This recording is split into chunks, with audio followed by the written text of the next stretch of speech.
Cuarto. Requisitos. Concurrencia de los requisitos necesarios para la adopción de la medida cautelar.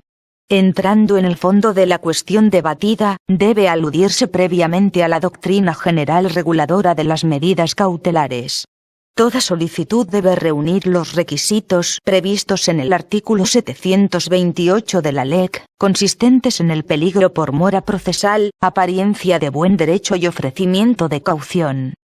El fumus boni iuris o apariencia de buen derecho implica que la existencia del derecho o interés jurídico afirmado ha de parecer verosímil, suficiente para que según un cálculo de probabilidades quepa prever que la resolución principal declarará el derecho en sentido favorable al que solicita la medida cautelar. Ahora bien, no es exigible una plena declaración jurídica ya que en ese supuesto el cautelar sustituiría al proceso principal, siendo suficiente acreditar la apariencia. La ley de enjuiciamiento civil hace referencia a un juicio provisional e indiciario favorable al fundamento de su pretensión, acreditándose principalmente de forma documentada, aunque se admite cualquier otro medio. En este caso el interés legítimo protegido es la libertad religiosa, y la existencia de cruces y símbolos cristianos que no responden a ninguna ideología, sino únicamente a la fe católica, símbolos protegidos tanto por nuestra Constitución española, como por la propia Ley de Memoria Histórica e incluso por la jurisprudencia europea. A modo de corolario podemos resaltar que la sentencia dada por la Gran Sala en el caso Lauzzi contra Italia, ha delineado y clarificado algunos conceptos que se habían presentado a confusión en las últimas décadas, principalmente que la libertad de religión no excluye la posibilidad de la presencia de símbolos religiosos en los lugares públicos, especialmente en aquellos estados cuya identidad histórica y cultural es inseparable de los mismos. Es suficiente con que quede probado que el actor probablemente tiene derecho a la tutela que afirma. El presupuesto básico de toda tutela cautelar es, por tanto, la verosimilitud del derecho invocado en la demanda, en cuanto que la pretensión cautelar es siempre accesoria de la principal, por lo que carece de sentido sin ella y de aquí que su primera causa de justificación la deba ofrecer la pretensión de tutela definitiva. El derecho subjetivo, o en su caso la facultad afirmado en la demanda, debe aparecer como bueno atendible. Sin embargo, la estimación de la pretensión principal constituye un futuro condicionado, ya que, entre la solicitud de las medidas y la sentencia definitiva, ha de transcurrir todo un proceso de declaración y en particular una fase de prueba, por lo que no cabe exigir al comienzo del proceso, o antes de iniciarse, que la pretensión principal se encuentre plenamente perfilada en la medida que puede y debe estarlo cuando termine. De aquí que baste con que se muestre verosímil el derecho invocado como fundamento de la acción ejercitada en la demanda, juicio de valor que se emite en el estado inicial de proceso y que en modo alguno podrá influir en la decisión definitiva. Se trata por lo tanto, de determinar, a la vista de lo actuado y en la medida que reclama la cognición cautelar, si hay indicios de tutelabilidad. La SAP de Barcelona, sección 15, de 24 de mayo de 1990 y de 30 de abril de 1991, se refieren, respectivamente, a la probabilidad cualificada de triunfo de la pretensión de fondo, y a la razonable perspectiva de éxito. Como se cuida de precisar el auto de la Audiencia Provincial de Barcelona, sección 13, de 7 de octubre de 1992, ponente.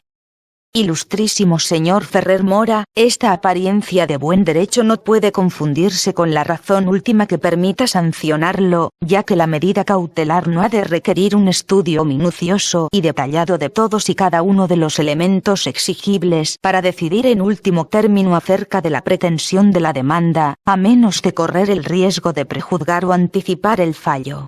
Es, por lo tanto, apariencia de buen derecho más que suficiente, en primer lugar, que el símbolo que se pretende eliminar es una cruz latina, y por lo tanto un símbolo religioso, protegido por el artículo 16 de la Constitución, la Ley de Libertad Religiosa, el artículo 15 de la Ley de Memoria Histórica y el artículo 9 de la Convención Europea de Derechos Humanos y, en segundo lugar, que éste forma parte de un monumento conmemorativo a las víctimas de la violencia.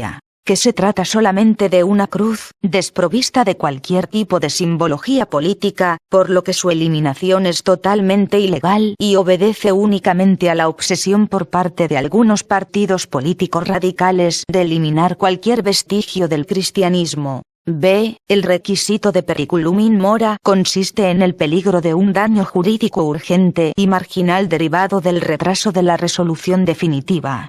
Es necesario que el solicitante justifique el periculum, peligro por la mora procesal, es decir, que se justifique que, en el caso concreto, podrían producirse durante la pendencia del proceso, de no adoptarse las medidas solicitadas, situaciones que impidieren o dificultaren la efectividad de tutela que pudiere otorgarse en una eventual sentencia estimatoria, tal como exige el artículo 728 de la Ley de Enjuiciamiento Civil. Se fundamenta en el riesgo de daño que recae sobre el actor por la dilación temporal que el desarrollo de un proceso contradictorio con todas las garantías conlleva. Así el peligro en la demora encuentra su fundamento en la necesaria respuesta inmediata que deben otorgar los órganos jurisdiccionales, a instancia de parte, en aquellos supuestos en los que la mera interpretación de la demanda puede llevar a actuaciones voluntarias tendentes a evitar la ejecución de una eventual sentencia de condena.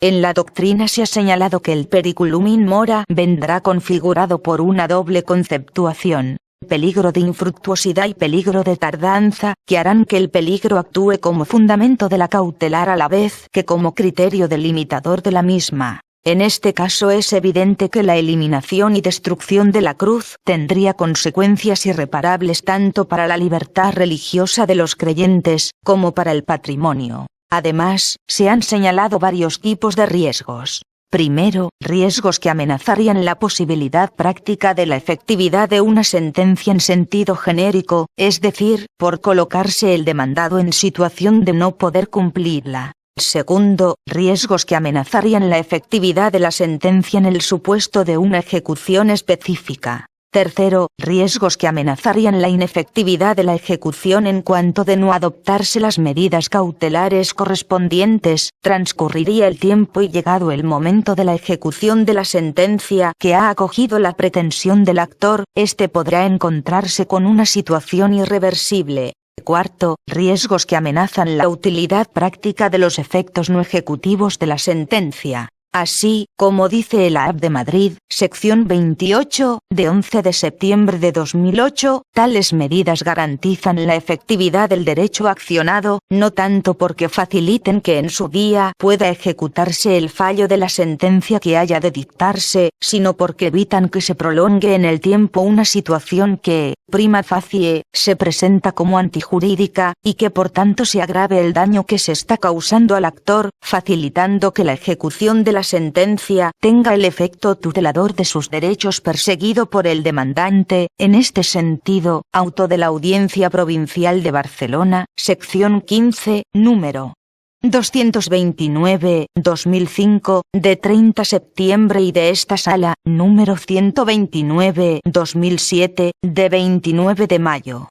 Es posible, por lo tanto, adoptar medidas que aseguren la ejecución de la resolución, como también las que tienden a conservar el objeto o incluso a anticipar el fallo, tal como se deduce del artículo 726 de la LEC. En este sentido, Audiencia Provincial de Barcelona, sección 15 de 22 de febrero de 2007.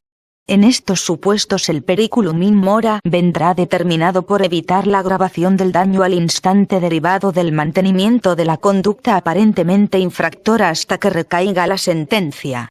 Es evidente también el periculum in mora cuando ya se ha aprobado en pleno la retirada de la cruz y se ha previsto en los presupuestos del Ayuntamiento de Castellón de la Plana para el año 2019. C. Caución. Establece el AR 728.3 de la LEC que el solicitante deberá prestar caución suficiente para responder, de manera rápida y efectiva, de los daños y perjuicios que la adopción de la medida cautelar pudiera causar al patrimonio del demandado. La determinación corresponderá al tribunal atendida la naturaleza y contenido de la pretensión y valoración que realice sobre el fundamento de la solicitud. En este caso no existe daño para el demandado, habida cuenta de que son cruces cuyo simbolismo cristiano y artístico lleva conviviendo pacíficamente durante muchos años.